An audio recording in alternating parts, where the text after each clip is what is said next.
Live from deep inside the McKay Metro Mansion Studios in beautiful downtown Oildale, California, USA. It's the McKay Podcast Extravaganza. And now, here he is, the uncommon voice of the common man, McKay.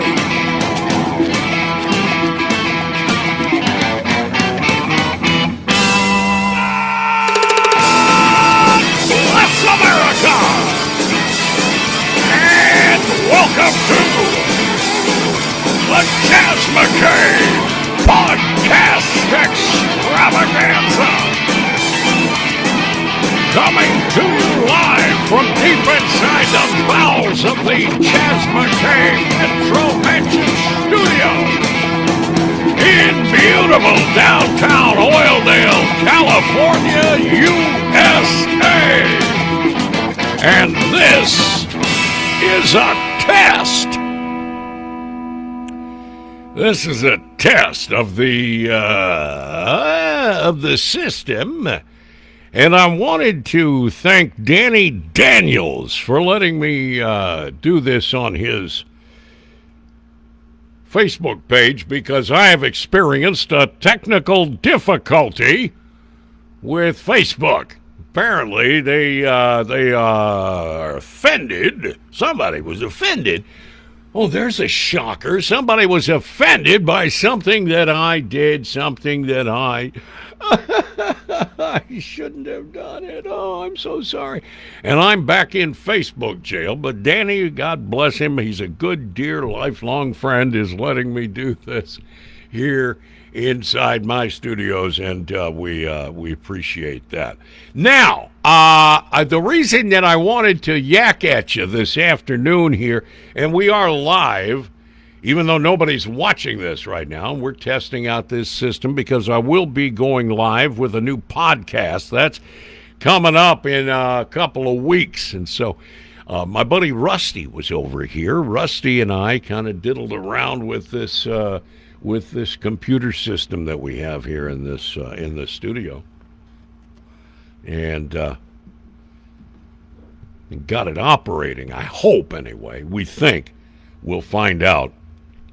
Hopefully, find out here in a little bit here as we do this. Now, the reason I wanted to yak at you a little bit was because some news broke. I don't know if you remember this story or not. And it broke, I want to say, about a month ago, wasn't it? A man takes, takes hydrochloroquine and dies. But it turns out it wasn't hydrochloroquine. It was a form of fish tank cleaner. Remember this? They thought a drug could protect them from coronavirus, but tonight an Arizona man is dead after he and his wife made a terrible mistake. This is the most horrible day of my life, and this feels like my heart is broken. It will never mend. NBC's Vaughn Hilliard spoke with his wife, who's now in an ICU herself at this Phoenix hospital, and asked not to be identified. Turns out the couple ingested chloroquine phosphate, which is actually used as a parasite treatment for fish. She said she'd heard about it from President Trump. We saw his press conference. It was on a lot, actually. And then did you seek out chloroquine? I had it in the house because I used to have koi fish. But in fact, the president has touted another type of chloroquine in tablet form. It's a malaria drug that researchers are testing as a possible coronavirus treatment, though there have been no clinical trials proving it works. There's a real chance that it could have a tremendous impact. Another similar drug, hydroxychloroquine, has also been used to treat lupus and rheumatoid arthritis for decades. But now, surging demand is causing shortages for lupus patients like Bonnie Lieberman. I am considering half-dosing my medication to make it last longer than it would if I took it normally. Pharmacist Roger this Paginelli is in all New York is now rationing the such drug. a freaking lie. All of this is such a freaking lie right here. Has ever been for this drug. It all highlights the confusion and desperation. This is all from NBC News, by the way. Unproven medical treatments for COVID-19. Trying to discredit Donald Trump. And this is all from NBC News. Now, you remember the story when this broke. Woman's husband takes fish cleaner and dies, and it's all Trump's fault. It's all that damn Donald Trump. Oh, that son of a bitch, Trump. Did anybody, by chance, have a problem with that story? Besides the fact that obviously anybody who takes a fish tank cleaner and dies shouldn't be surprised that they're dead. Well, the news broke today, actually last night, that the woman who you heard interviewed by NBC and touted by all these lamestream news feeds as being the poor widow of a man who drank fish tank cleaner is now under investigation for murder. And who called it?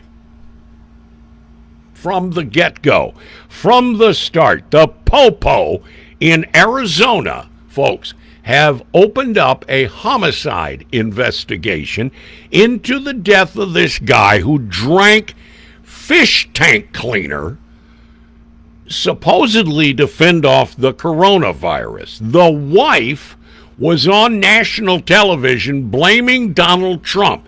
She was saying that her husband ingested it after hearing Trump tout one of the ingredients in the fish tank cleaner, chloroquine phosphate. And if you just people wouldn't listen to Donald Trump, oh God, the media jumped on this story, trying to push this narrative that Donald Trump was killing people. Mesa City, Arizona.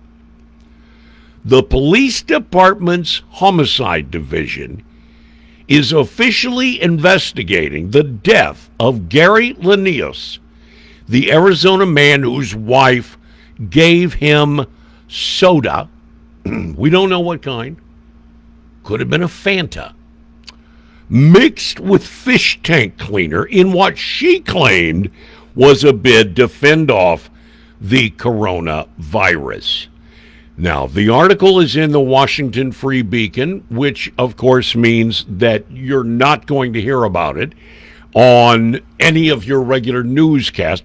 I don't know, maybe Fox will talk, maybe Tucker Carlson will talk about it tonight at 5 o'clock Pacific time. Gary Linnaeus, 68, died March 22nd. This is according to the Washington Free Beacon.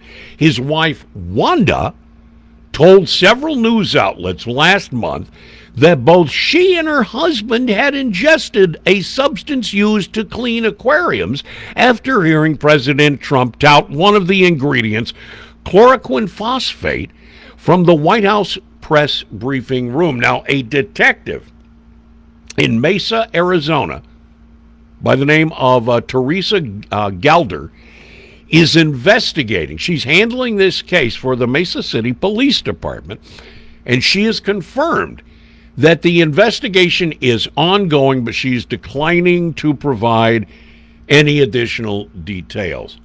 She said, as this is an active investigation, quote, I cannot go into any details at this time regarding that case. Now, interestingly enough, she, the detective from Mesa, Arizona, contacted the Washington Free Beacon just a couple of weeks ago, asking for copies of the interviews that they did with Wanda, the murderess, the murderette, the murderer of this poor schmuck Gary.